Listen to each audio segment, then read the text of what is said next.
Hi, this is Dr. Stephanie Wautier, and I'm the host of Conversations with a Chiropractor. I am going on my 17th year as a chiropractor, and prior to that, I was a critical care nurse working in the neuro ICU. Currently, I wear many hats, including wife, mother, sister, daughter, business owner, and friend. But this podcast really isn't about me. Although I share a lot of personal stories when I'm chatting with my guests, this podcast is about the conversations that I've had with the amazing people along my life's journey. Some of these people have been my patients, and some of them are people who I've crossed paths with for many other reasons. You will hear stories of tragedy, trauma, and triumph, of ordinary people overcoming obstacles. You'll hear stories of perseverance and peace, of fear, faith, and failure. And you'll hear some simple yet profound human exchanges. Every conversation unfolds in a unique way, and I know you'll glean some benefit as the listener. I have been blessed with the gift of walking alongside people on their health journeys and their journeys through this life. I've been blessed with people trusting me not only with their bodies, but with their stories and their souls. It is an honor to be trusted with the most deep and vulnerable pieces of these people. I have also been just as much a student of life in this relationships, learning from my sometimes older and always wiser friends. With as much negative as we see in the world, it is my sincerest intention to bring some good back in. Conversations with a Chiropractor is a little bit of history, a little bit of healing, and a whole lot of heart. So sit back, grab a cup of coffee, and enjoy these conversations with a chiropractor. So for so many years, I have said that I'm going to write a book about you. And the laziness in me said, I think I better just ask you some questions about your life. I'm going to tell everybody, first of all, that you were born in May of 1939 in McMillan, Michigan, right? Yes, ma'am. Culture capital of the UK. Now, nowadays, McMillan has like one yellow stop sign, right? Or one flashing. One bar, I don't know if it's open or not. The post office. There's about 40 people there. Oh, So your dad worked in the woods, right? That was Right. his main living. right. Did your mom work? Oh, yeah, she worked as a psychiatric attendant in the state hospital in Newbury. She did. I don't know if I ever even knew that. She worked for years there. And my dad lost his leg. How old were you when that happened? He was 40, I was 11. Wow. So he lost his leg in the woods in an accident, and he was no longer able to work. Oh, Right. He went to work at the state hospital. He did. He worked for 18 years there. He did. Wow. He was He-Man personified. Okay. Now, you told me once that for a birthday, I don't know what birthday it was, that you were given the gift of a saw, right? I saw a blade. A saw blade. And I think it probably ran $1.59 at the time. Okay. That's my Christmas gift. That was your Christmas gift. Right. And your dad said something to you like, this one saw blade is going to make you so much money, right? He says, that's better than ice skates or skis or bicycles or any of that junk. And you did go cut wood down. Pulpwood. Tell me about that process. It was quite a process. We worked by the hour. Few kids at McMillan, and there was one fellow there that was brave enough to hire us, give us an axe. Okay. And that was the old bucksaw days before the chainsaws were quite prevalent. And we chopped the limbs off of those trees. And my dad said, why don't you go peacemaking? You cut an 8-foot stick for 10 cents. And Okay. you filed it. He says, you can make more than your $6 a day that you're making. They told me all the different moves to make, and he was absolutely right. He kept my saw sharp. He's an excellent filer. And I was cutting as much as most of the men on the job Wow. after the summer was over. And that was when you were Making $9, $10, $11. a day. Yeah, instead of the 6. How I had the old were best you? clothes. I had the best clothes, best boots, best everything in McMillan of all the kids. And all the kids went out and tried it a little bit, but they didn't have a father like I did. To them, kept their saws sharp. I want to go back a little bit. How old were you when you had that big accident, when you were run over? 6 years old. Okay. Almost 7. It happened May the 11th. I was 22nd. I was a year older. Okay. The drive smashed up my pelvis, ruptured my bladder, separated my urethra, my sternum. Spent a lot of time in the hospital. Went to the university hospital. So you're 6 years old and you're in this tiny little town. And where did you go for your very first treatment? You went to Newberry. There was an old, I don't like to call him a doctor. I like to call him butcher, rather. Mm. He said, take the boy home. He's just suffering a little bit of shock. Wow. So my dad didn't believe that was so, and he had a person from McMillan drive me to Marquette. I spent 3 months in a body cast. Wow. Operations and stuff. So fractured sternum, fractured pelvis, and your bladder and your urethra ruptured. Wow. Then down to the university hospital. Now, I remember you telling me a little bit about the process of getting down there. So, So my mother and dad would put me on a train in McMillan. To switch trains down at Trout Lake, I think it was. Then my uncle would pick me up in Detroit and take me over for my treatments in Ann Arbor. So you're literally like 6 or 7 years old, completely alone. A little, maybe 7 or 8 by then. Okay. They'd put me on there, and those conductors and helpers in there used me good. Wow. It's quite a novelty having a cute little red-haired guy. But you were completely alone. Your mom and dad weren't with you. No. No. Oh, no. I think it's amazing. So that was before the Mackinac Bridge was even built. Oh, yes. So you take the train from McMillan to St. Ignace? To Trout Lake. Trout Lake. To switch trains. Okay. And that train went across the ferry? The train went on the ferry boat. Wow. Got on them tracks again and went to Detroit, Grand Central Station.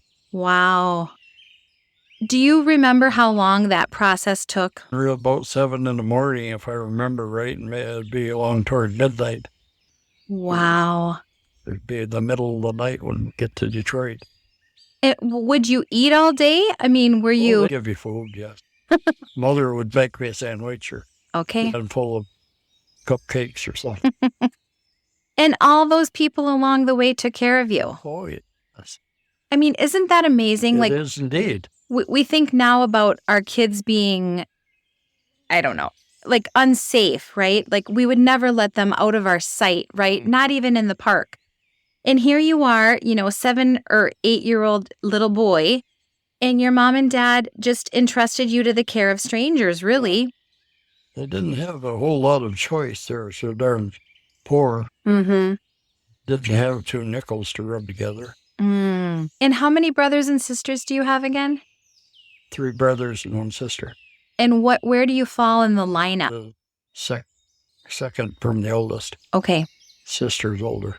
So then you had 3 younger siblings that needed to be cared for at home. Yeah, mother was pretty busy. Yeah. And she worked. Every nickel she did. The puny little wages down at that state hospital. My dad thought he couldn't believe the good fortune he had when he got hired there. So he was excited that he got the job there with only 1 leg. Oh, yes.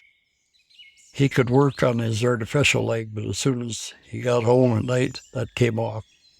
Back to his crutches. Ooh. He used to walk 1.75 miles about up to that lake in the winter on the railroad track to go fishing. Wow. You guys probably ate a lot of fish, right? Oh, yes. My dad was super at everything he did. Probably the best trapper in the UP or the eastern end of it anyway. Really? Really a good fisherman. Did he hunt deer? Oh, yes. Shot a lot of deer. He let me carry a gun when I was 10 years old. Really? No, I can't imagine that happening today. No, not at all. But I was 11 years old and I shot my first deer, an old beat-up 22. I had to finish the deer off of the club. It was still alive and I ran out of bullets. Wow. And you had probably seen that kind of thing done. You'd probably been out in the woods with your I've been there with my dad. dad. Certainly. Now, where did your mom and dad's parents come from? My dad's parents, one came from the James Bay area. He was about half Indian. Okay. My granddad came from Kentucky. He did. Big old Scotsman. Okay. And my mother, her dad was full-blooded Frenchman. Okay. Her mother was English. Did you see them very much, your grandparents? Oh, I saw my dad's parents all the time. They lived right there. He was an old carpenter and blacksmith. Okay. So you learned a lot from your dad about hunting and fishing, trapping, yes. surviving in the wilderness. Oh, yes. And it sounds like your grandpa was like the carpenter, the blacksmith. Yep. And I know that you became a tile man. Yeah. Now, let's go back a little bit to high school times. So was it pretty common in the day for kids to graduate from high school? There were quite a few who didn't. Yeah. I wasn't going to. You weren't. I told my dad, I said, well, I'm old enough to drop out of school now. 16 makes more money. And he says, you're going to school. That's all there was to it. Didn't argue with the fact or debate it or... Now, had he finished high school? He had to go to work. Yeah. He went through the 11th grade. Okay. That's still pretty far. That was it. You know? Yeah. So you finish high school and you meet your wife? Yeah, during high school. She was your high school sweetheart? Kind of, yeah. Okay. Got married, had kids. And you lived right in McMillan during that time? Well, I lived down in Davison and got worked in the Flint area and got that tile trade. That's when that happened. Okay. I was in my early 20s. Okay. You learned downstate. I had gone to work in the Ypsilanti State Hospital. Oh. As a psychiatric aide. Down there for 2.5 years. I worked over in Lapeer State Hospital. You did? That was strictly to get some insurance for my kids. Okay. Then I did tile work on top of all the hospital work. Did your wife work at all? No, not the first one. Okay. How many kids did you guys have? 5. So you go downstate, you learn that tile work. And did you mostly live downstate before you moved to Arizona? We moved back to McMillan. I had quite a drinking problem. I moved back there. I thought everything would be hunky-dory with my old friends. And they'd understand me and all that malarkey. Not so. I still brought my sorry carcass with me when I came back. But I got into that wonderful 12-step program. It saved my life, made a whole new life for me. I was down and out drunk. Leave it alone. Oh, it's an addiction. It's 49 years ago. Wow. I haven't had to go out drinking. Then we left the UP in the 80s. Things got pretty... Well, I went back to log cutting. Okay. Worked in the woods for a few years there. I didn't think I could do that tile work anymore. That drink could beat me down so bad. When I saw logs, then I cut my hand pretty bad, and I had to go back into the tile work. Okay. Didn't think I could. Well, one old guy says, Bill, he says, if you want to try on my house, go ahead. Oh. We've had some really beautiful conversations about basically the transformation of your life and your... Oh, yeah.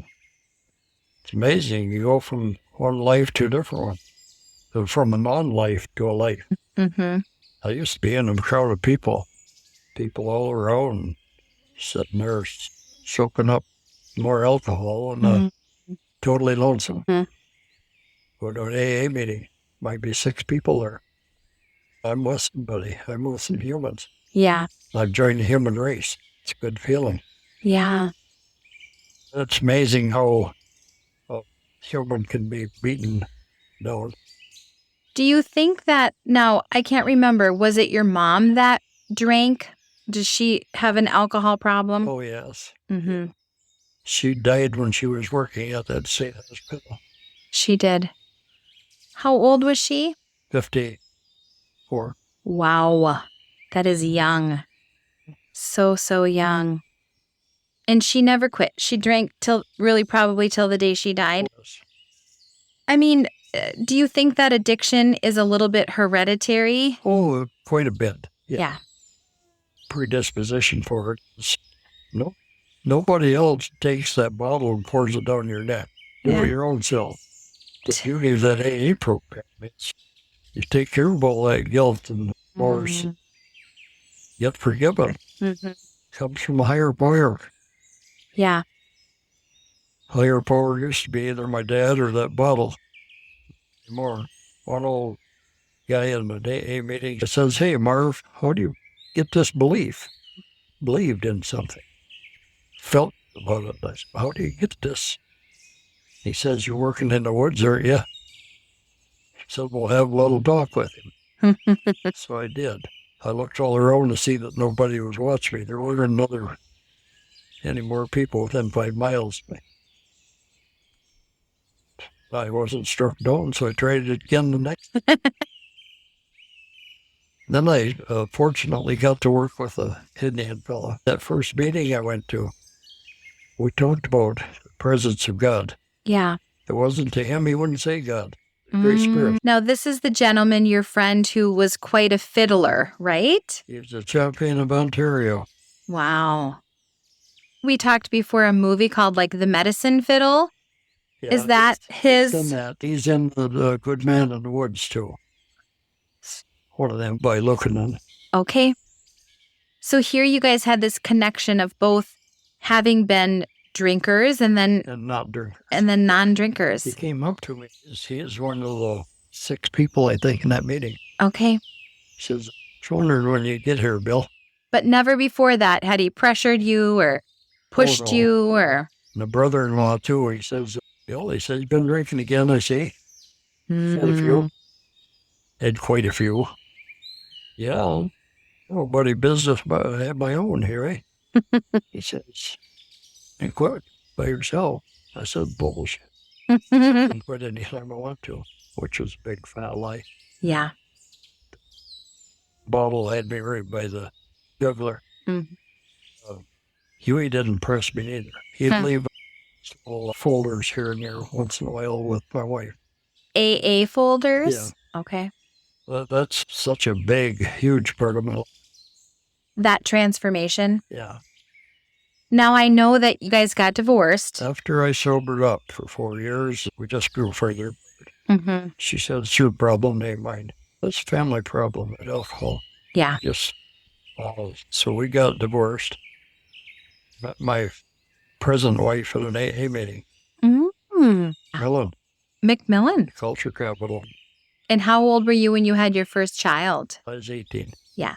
Right. You have 5 kids, trying to survive life, trying to get food on the table, trying to conquer this alcoholism. Well, I loved seeing the little kids grow up. I loved playing with them. I remember all that stuff, too. Maybe the youngest one hasn't quite forgiven me yet. Jeannie and the rest of them have. Oh, yeah. Well, I think that you are the patriarch. You are the papa. You're the papa bear, you know? You love to laugh and enjoy those kids and grandkids. I think that's really beautiful and special, like that they haven't harbored any ill will or, you know. I'm sure they had their feelings about it. For instance, my oldest one, you know her. I came home from a drunk, and I woke up out of a blackout. Mm-hmm. The blackouts or something. Yeah. You're gone. You're unconscious. But I woke up for that, and I had her by the neck. Crazy. How old was she? About 15. Mm-hmm. You see that stark fear in her eye. But Jeannie doesn't remember that. She doesn't. That's a gift. It is. Gift. It's Yeah. the psychiatrist got a name for it. Defense. Defense mechanism. Right. I've done so many, yes. Well, you've also done a lot of wonderful things. This old friend I've got, I drink with him too. But he's 44 years sober now. Wow. He came in 5 years after I did. Okay. He, I still see him. He keeps up with me. He All does. through this cancer and this. He's called me every day. He has. So when we're recording this, I'll tell people, so you and I haven't seen each other for 2 months. You've been in the hospital 6 times. So you just had been fighting off a cancer, an esophageal cancer, and now gallstones and AFib. Oh, yes. Well, that laughter, Reg. Yeah. That little gal's got something on the ball. So we were talking, and Dr. Shabazi, who we're going to come up with a really good comeback, but when you said you might as well just donate your body to science, what did he say? I don't think we can use you. Yeah, he had the best comeback of all time right there. So you're at least going to donate your body to science. Exactly. I mean, you're like the bionic man, right? Precious metals in me. Exactly. I tell my boy when they burn me up, I says, you better be there. Don't talk like that. Well, none of us are going to get out of this stuff. I know, right? I'm probably in the process of leaving this whole earth, right? I'm an old man. I know that we've talked a lot about things, and I won't answer the question for you, but if somebody said, do you have any regrets? I know you would regret those times where you were drinking, but you've made peace with all that, right? Yes. So you really feel, Did the best I could with what I had. And if I can forgive myself, yes, that's a big deal, forgiving yourself. Mm-hmm. That's everybody ought to get a grip on that. Yeah. Because you go through life with shame and regret, remorse, and kicking yourself butt or what? Right. Humans. It doesn't do any good. It can eat somebody up. It certainly inside. will. It was eating me alive. Yeah. I was nowhere near as good as any of them. It says, hey, join the human race here. Yeah. First thing they told me in there is you don't have to sober up for a day or a year or a month. Try 24 hours. But break that down into minutes or seconds if you have to. Yeah. That's what you got now. Literally one day at a time. Yeah. Oh, that's heavy. That's still magical. Mm-hmm. In my mind. And you've conquered so much. You've conquered so much physical, emotional. But I look at it now, Steph, it wasn't my doing. I went down to them old ex-drunks. But psychiatrists and some doctors and preachers, they all had a pretty good lick at me. They straightened me out. Them old ex-drunks are the ones that done it. Yeah. With the help of the Great Spirit, right? That's where it comes from. Yeah.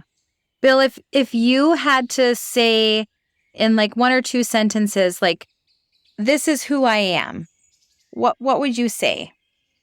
I would say, well, here I am. I did the best I could with what I had. And I hope that's good enough. I'd like to be remembered as a halfway decent person. Some asshole. Some people are going to take that to the grave with them too, because I haven't always had harmony in my relationship. Well, you've worked very hard to create that harmony for now like 5 decades. Yeah. Yeah. I keep after it. How many grandkids and great-grandkids do you have? We've got, I think, 12 grandkids. Okay. Between Kathy and me.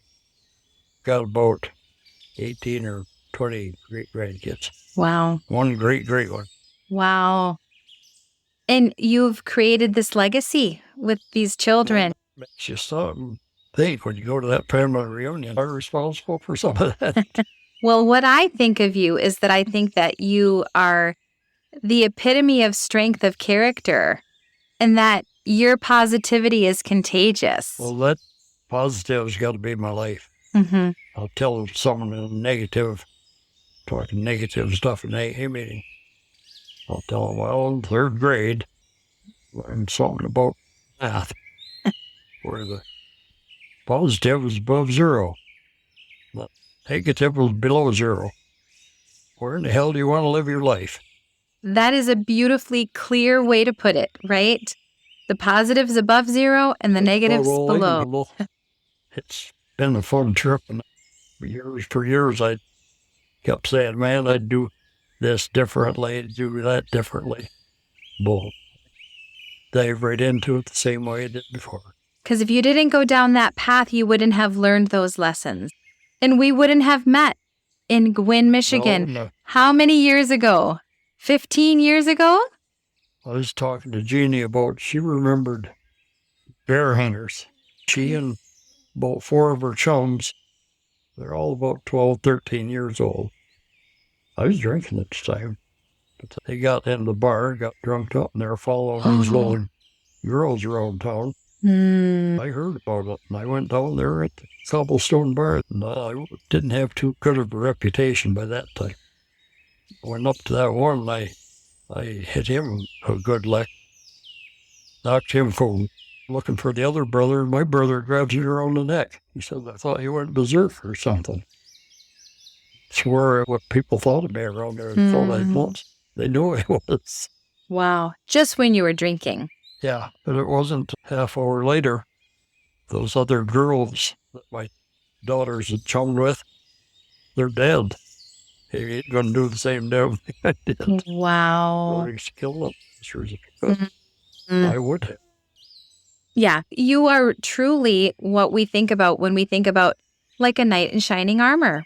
Like coming to...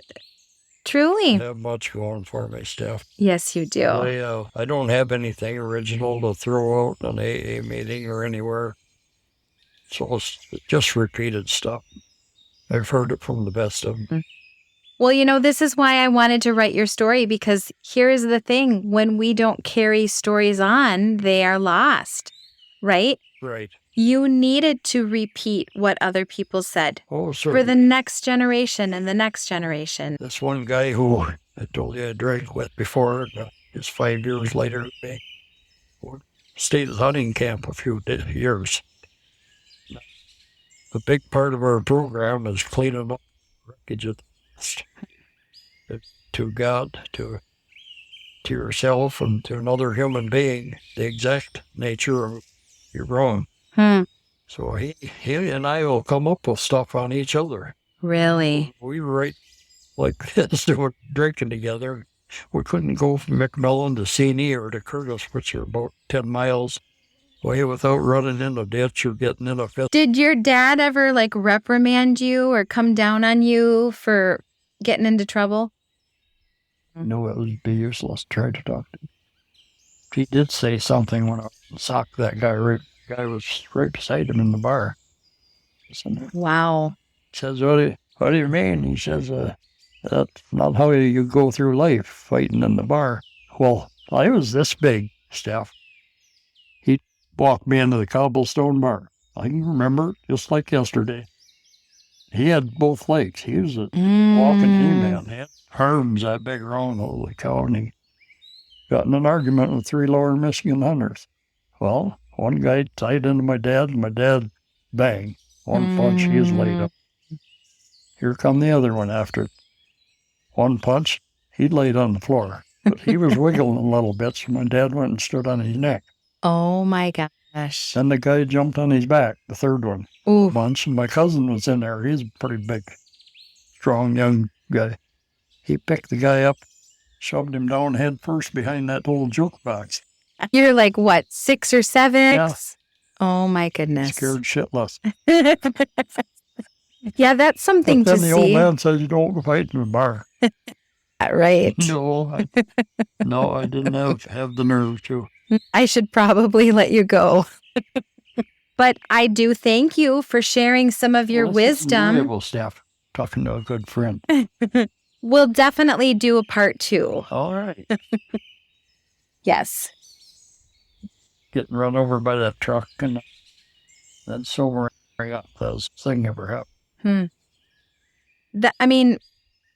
You think about what kids withstand these days, What does a kid have to go through? Oh, they have to go through bullying or they break their arm. But I think that there are very few kids who can even perceive what you went through, you know? The other from that truck run over is 2 years in the hospital.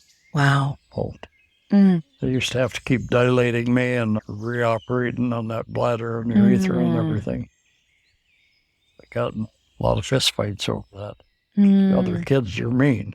Yeah. Call me piss pants and everything. And find a puny from being in the hospital so long. My dad says, can't go through life this way. He said, I'm going to put you in a little training project. Gets me on the end of that little crosscut with that big round sawhorse. I'd get my arms hurt so bad I'd cry. Good, you're making muscle. And he's quite an old fighter. He boxed out in the CC camps. He did. Hell of an athlete. So that was his way of rehabilitating you. Saw logs. Showed me some good boxing moves. And says usually the best lick you get in is the first one. 9, 10 years old, and here come the old bully. Whip up on me to show the other kids that he could do it. A couple of years older than I was. And so I took a good aim at his nose, and I socked him as hard as I could. Blood squirted out of his nose, and he run hollering to his mama. That's the end of that bully. Yep. Felt better than my first piece of. Those bullies, they just need to know you're not afraid of them. Thanks to the old man, they showed me how to get through that. I know that you said once that he was your hero. Yeah. Or he is your hero. Yeah. That's pretty spectacular to have a dad like that. He was good to all them kids in McMillan, too. They all welcome to go with him up the river and all over the place. Didn't have much patience with some of the grown-ups. He had what we call a bullshit meter, right? He certainly did. Still, I can wake up today, and it's exciting. You've got your dapper Hawaiian shirt on, and you're looking good. Yeah, light. The sun is shining. You get to see your blessings, eh? You get to see your favorite chiropractor. That's for sure. Favorite people. Bill and I recorded this podcast in the summer of 2023, and unfortunately, there was never a part 2. Bill went to be with the Great Spirit in December of 2023. Thank you for tuning in to Conversations with a Chiropractor. Your support and engagement are what make this podcast a success. Each episode brings you enriching conversations with interesting people and dives into the many facets of chiropractic health and wellness. If your company is interested in partnering with Conversations with a Chiropractor to reach a dedicated audience, please contact us at conversationswithachiropractor@gmail.com for sponsorship and endorsement opportunities. Don't forget to subscribe to Conversations with a Chiropractor on platforms like Apple Podcasts, Spotify, and Google Podcasts. And if you enjoy our content, please consider rating us. It helps the show grow and continue providing great content. Stay connected by following our Facebook page at facebook.com/Wautier Wellness and visit our website, wautierwellness.com, for more information. Conversations with a Chiropractor looks forward to bringing you more engaging and enlightening episodes. Until next time, stay healthy and stay aligned. Credits: podcast production by Plas Vocal. Interested in starting your own podcast? Learn more and reach out at www.voiceover.work.